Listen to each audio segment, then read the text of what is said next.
जय नारायण बच्चों। आज हम लोग हिंदी व्याकरण में नया पाठ पढ़ने जा रहे हैं। मैं सरिता मिश्रा पाठ को पढ़ाने से पहले एक चित्र दिखाना चाहती हूँ। जी हाँ बच्चों, इस चित्र को देखते ही आप पहचान गए होंगे कि ये हमारे विद्यालय की प्रधानाचार्य श्रीमती रविंद्र बिरदे जी हैं। इस चित्र में आपको अनेक वस्तुएं दिख रही हैं, जैसे तस्वीर, पर्स, मोबाइल, पेन स्टैंड। अगर हम इस तस्वीर को और गौर से देखें तो हमें और भी वस्तुएं नज़र आएंगी, जैसे कि मैम के हाथ में कागज़ है, उन्होंने चश्मा पहन रखा है, गले में माला पहन रखी है और वे जिस स्थान पर बैठी हैं यह ऑफिस है। तो हम चलते हैं अपने शीर्षक की ओर। जी हाँ, हमारे पाठ का शीर्षक है संज्ञा। आइए जाने संज्ञा का शाब्दिक अर्थ। संज्ञा का शाब्दिक अर्थ होता है नाम। बच्चों, आपने यहाँ पीछे बहुत सी वस्तुएं देखी, व्यक्ति देखा और स्थान देखा। तो बच्चों, संज्ञा की परिभाषा इस प्रकार है: संसार के किसी भी प्राणी, वस्तु, स्थान, जाति या भाव दशा आदि के नाम को संज्ञा कहते हैं। संज्ञा के 3 भेद होते हैं: व्यक्तिवाचक संज्ञा, जातिवाचक संज्ञा, भाववाचक संज्ञा। जातिवाचक संज्ञा को हम 2 और भागों में बांट लेते हैं: द्रव्यवाचक संज्ञा और समूहवाचक संज्ञा। आइए जाने व्यक्तिवाचक संज्ञा क्या है। जिन शब्दों से किसी एक विशेष व्यक्ति, स्थान अथवा वस्तु के नाम का बोध हो, उसे व्यक्तिवाचक संज्ञा कहते हैं। जैसे सचिन तेंदुलकर, महात्मा गांधी, ताजमहल, दिल्ली, भारत, रामायण, अमेरिका, राम इत्यादि। बच्चों, इस चित्र में व्यक्तिवाचक संज्ञा के कुछ उदाहरण हैं, जैसे कि हमने पहले नाम पढ़े थे, गांधी जी, सचिन तेंदुलकर। पुस्तक यहाँ पर दिखाई गई है रामचरितमानस, और स्थान दिखाया गया है आपको आगरा का, और यहाँ पर आपको ताजमहल का चित्र दिख रहा है। आगे हम जानेंगे जातिवाचक संज्ञा। जिस शब्द से किसी प्राणी या वस्तु की समस्त जाति का बोध होता है, उन शब्दों को जातिवाचक संज्ञा कहते हैं। यहाँ पे बच्चों किसी मुख्य वस्तु या प्राणी का नाम नहीं है, जैसे कि हमने पहले जाना व्यक्तिवाचक संज्ञा था वो। यहाँ पर संपूर्ण जाति का बोध हो रहा है, जैसे घोड़ा, फूल, मनुष्य, वृक्ष इत्यादि। बेटा, फूल कहने पे यहाँ पर हम किसी एक फूल के नाम को नहीं बता रहे हैं। फूल यानी फूलों की जाति। मनुष्य, मनुष्य की श्रेणी में बहुत से मनुष्य आते हैं: बच्चे, बूढ़े, जवान, महिला, पुरुष। तो मनुष्य जाति का बोध होता है।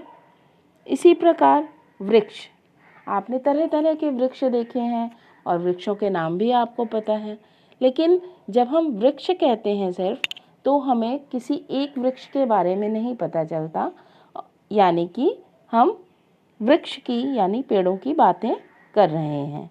इसी प्रकार हम यदि नदी कहें तो हमें सभी नदियों के बारे में समझ में आता है, किंतु यदि हम गंगा कहें तो वह आपका व्यक्तिवाचक हो जाएगा, क्योंकि यहाँ पर हमने उसका नाम लिया। आगे जानते हैं अंग्रेजी भाषा के व्याकरण के प्रभाव से कुछ लोगों ने जातिवाचक संज्ञा के निम्नलिखित दो भेद माने हैं। पहला है द्रव्यवाचक संज्ञा, दूसरा है समूहवाचक संज्ञा।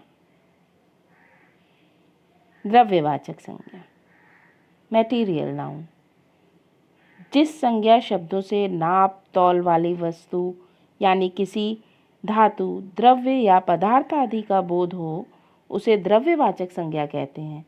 जैसे तांबा, पीतल, चावल, घी, तेल, सोना, लोहा, गेहूं आदि। यहाँ पर द्रव्यवाचक संज्ञा के कुछ उदाहरण चित्र द्वारा आपको समझाए गए हैं। घी है, तेल है, चावल है और सोना।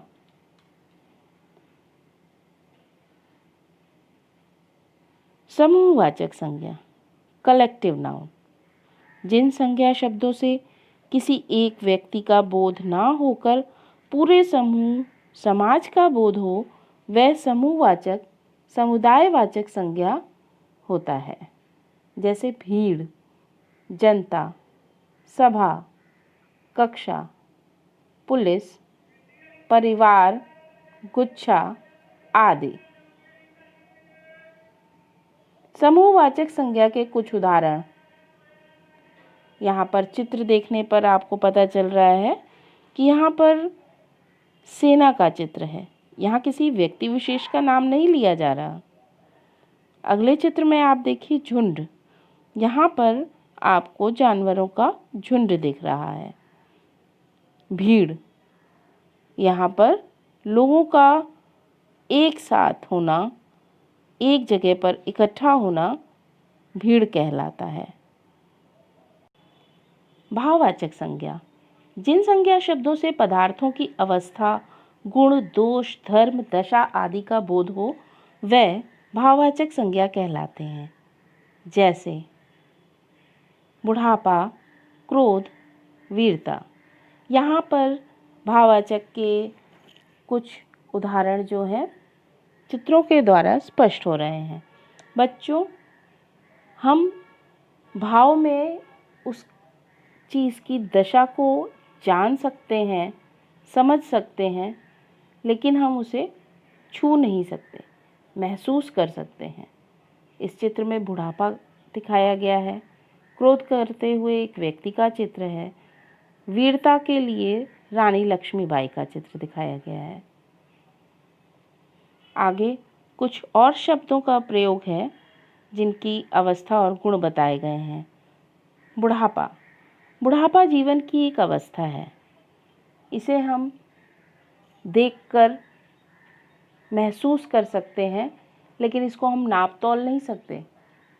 इसको हम बस एहसास कर सकते हैं।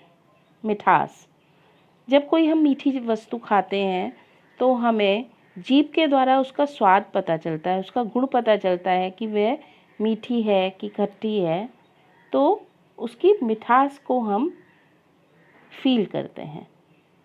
क्रोध, हर्ष, क्रोध और हर्ष भी हमारे मन के भाव हैं, दशा है कि हम जब किसी व्यक्ति को देखते हैं उसके चेहरे के भाव को पढ़कर हम समझ लेते हैं कि वह क्रोधित है कि हर्ष में है। इसी प्रकार हमारी दशाएं होती हैं, जैसे यौवन, बालपन। यौवन स्त्री की एक दशा को बताया गया है।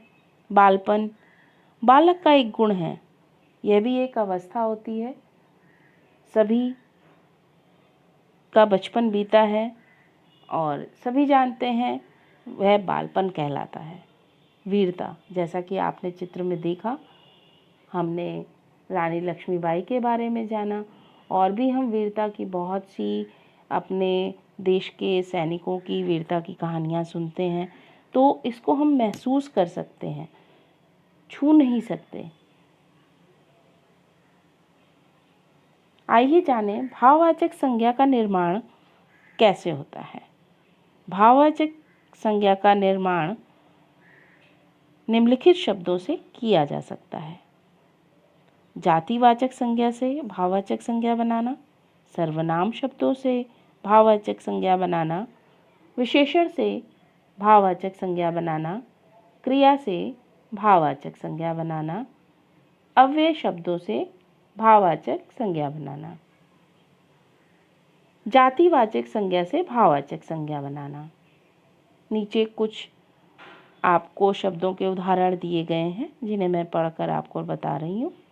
व्यक्ति से व्यक्तित्व, पशु से पशुता या पशुत्व, पुरुष से पुरुषत्व, बच्चा से बचपन, लड़का से लड़कपन, युवक से यौवन, शास्त्र से शास्त्रीयता, सेवक से सेवा, इंसान से इंसानियत, मानव से मानवता।